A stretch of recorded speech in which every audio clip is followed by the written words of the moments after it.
Hello, welcome back to the channel. I'm Marky. This is PH Books and More. I make reaction videos of Filipino books that I have read. Welcome again. I hope that you enjoy watching the videos. And I also hope that you guys are enjoying this day. The weekend is almost there, so I hope you're excited for that. Or maybe when I upload this video, it's already the weekend. So I hope you enjoy your weekend.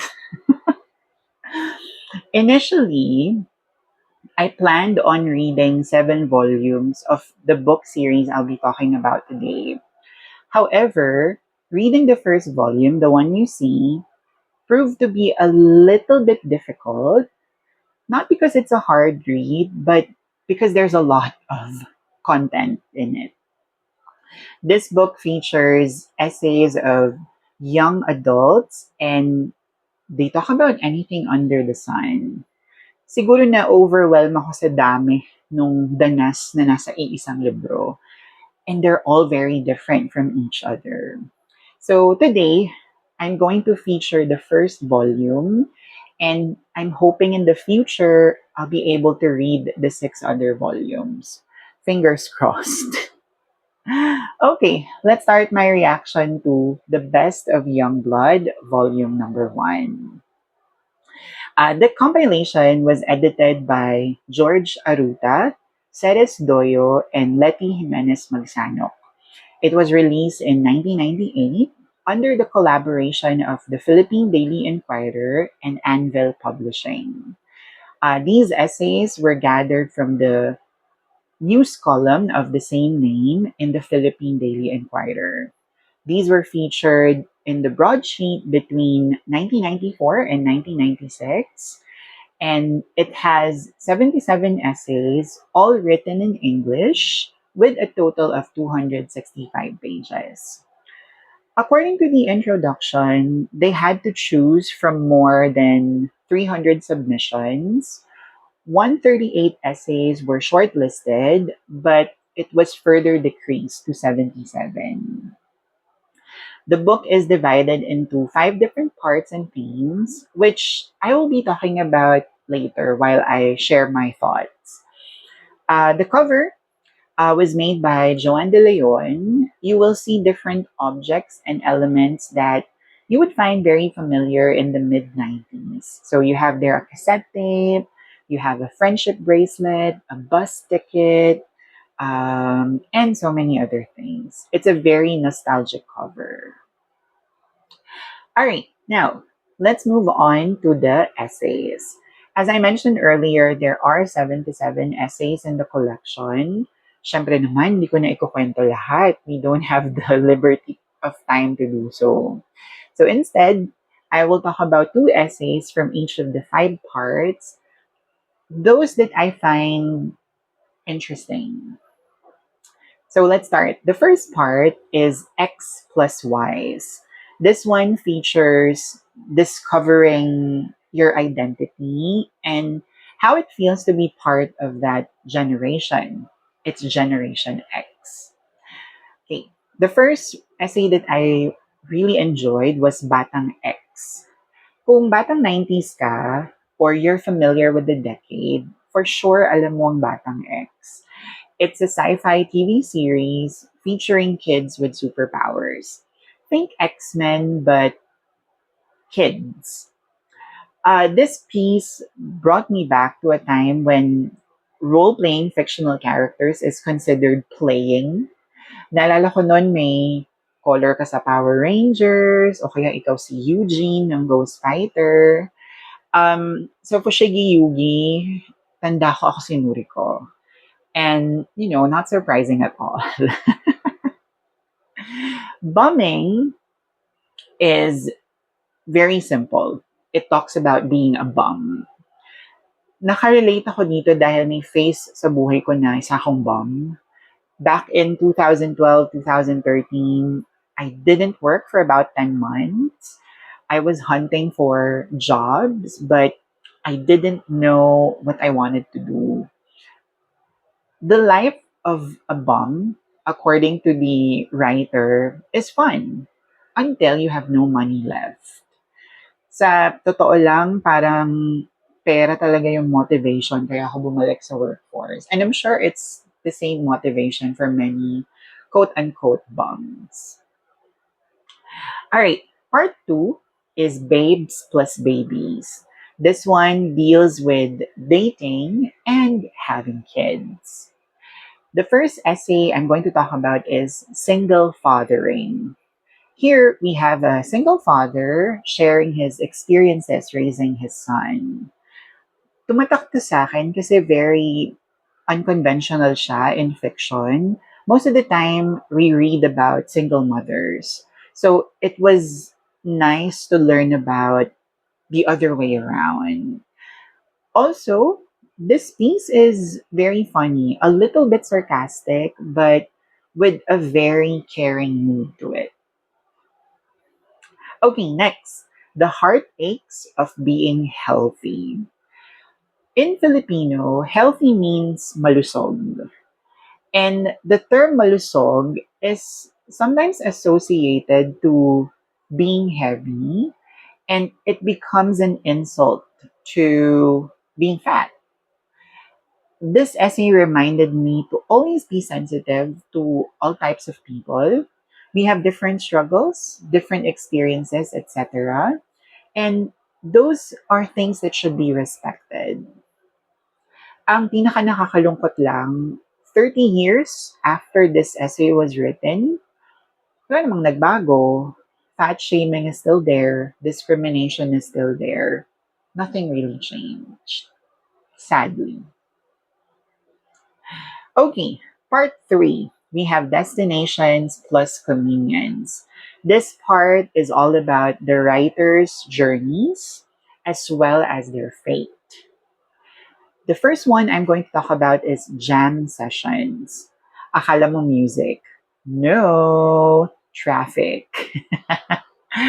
From one thing that has not changed to another, traffic jams. Hindi na yata natin maaalis ang problema ng traffic sa Pilipinas. Actually, not just traffic, but transportation in general. It's a never-ending problem. Hindi ko ma-imagine kung paano in-enjoy ng mga tao yung oras nila sa gitna ng traffic nung time nitong essay na to. Siguro mas bearable na lang ngayon dahil we have ways to kill time while we're stuck in traffic. Napakahirap i-romanticize ng traffic, no? All right, next we have moving. Moving is about moving houses or moving homes. I've never experienced this since I was born and raised in the same house. Pero sigurado ako that it's tough changing homes again and again. I'm sure it feels like you're leaving a piece of you behind. Personally, mataas ang separation anxiety ko. I find it hard to let go of people. So, moving is going to be torture for me. Na-amaze ako dun sa mga military families na kayang magpalipat-lipat in a heartbeat because that's something I don't think I could do. No, not at all. Let's move on to the fourth part. We have causes plus bosses. This one mainly deals with having a meaningful life, your purpose, and also the workplace. First, we have flights of fancy. This one talked about racism towards Filipinos. Reading it made me sad, especially since, again, nothing has changed. Not just with Filipinos, but with other races as well, with minorities. It's still there. Over the last 30 years, many Filipinos have proven themselves globally. Sana enough na yun for Filipinos to get the we deserve. Mahirap lang maging Pilipino ngayon, pero sana respeto pa rin tayo. Okay, the next essay is bosses. In this piece, the writer listed down the experiences she had with different bosses. Some of them were good, and some of them were borderline criminals. It made me reminisce on the kinds of bosses I had in the past. Maswerte naman ako, iilan lang yung mga naging boss ko na sadyang pangit ang ugali. Nung nagko-call center pa ako, call center, may supervisor ako na sobrang soft-spoken. I'm usually intimidated by male bosses, but not with this one. I was very comfortable with him. One thing that we have to remember, sometimes our bosses are still humans, right? I know it's hard to see them that way, but they also have struggles, and a little bit of care can, I guess, can help them too. All right, on to the final part. We have hooks plus books. This one is about the things that these writers love, their hobbies, their interests, their passions, etc. First, we have books. That's the title of the essay. This is probably the most interesting essay for me, mainly because it was written by a 10-year-old. Nung 10 years old ako, nangongolekta lang ako ng text, tapos pa-slide-slide lang ako sa school. I never thought of writing. So I'm really amazed by this young boy who's of course now an adult. Anyway, this writer talks about his love for books. Ibinalik ako ng essay na to sa panahon na nagsisimula akong mahalin ng pagbabasa. By the time I turned 11, I transitioned from reading comic books to reading books and back again. Sa panahon ngayon, sana marami pang 10-year-old kids ang magmahal sa pagbabasa, because if you watch the news, we always hear that only there's only a few percentage of students who are good with reading comprehension, who's good with language and communication. So there's really a need for an improvement. And books will help. Buy your kids books. Nagpangaral. Okay, the final essay I'm going to talk about is camping. In this one, the writer talks about isolating himself through camping. Maybe I was reading too deep into it, but there's a lot of metaphors in this essay. The writer gave himself time to reflect and have a clear mind, and his observations were really, really good too. The closest thing to isolation that I have ever done is deactivating my socials. Honestly, it's very therapeutic. Minsan talaga kailangan mong lumayo para magkaroon ka ng inner peace. Same with what the author or the writer did. Okay, let's go to some of my takeaways. This collection made me realize that nostalgia can be both good and bad. Kung matagal ka nang nanonood ng videos ko, malamang alam mo that nostalgia is a concept that I truly, truly enjoy. Um, I love nostalgic stories because it brings back memories. And in this collection, it takes you to a very interesting era and period. Now, the downside is nostalgia can also feel very dated. May mga times na hindi ako nakaka-relate sa kinukwento ng writer. I was too young to experience those things. Yes, I was still young in the early 90s. Okay. Familiar lang yung objects dahil nababasa ko sa libro or napapanood ko sa movies, pero I lack the first-hand experience. Now, the essays were written in English, so I can't help but see them as a bit bourgeois or bourgeois.